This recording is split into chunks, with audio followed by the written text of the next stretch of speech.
তা তুমি বুঝবে না। বন্ধু কেন এই কথা বলেছে তা তুমি বুঝবে না। শাহাদাত আঙ্গুলটা নবীজির সিনা মুবারকের উপর রেখেছে। নবীজি বলেছেন 7 আসমান ভেঙে চুরমার হয়ে আমার বুক মুবারকের উপর পড়ে গেছে। আমার বেলা যদি এত কষ্ট হয়, আমার উম্মতের জন্য কত কষ্ট হবে।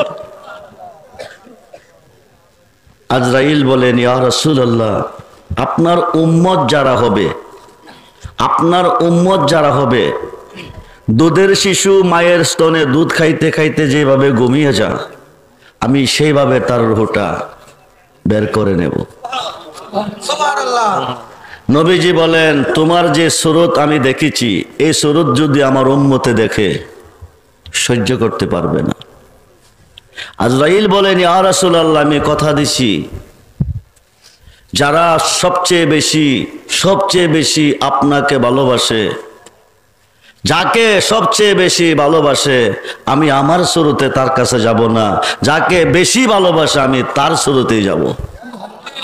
বলুন না ইয়া রাসূলুল্লাহ।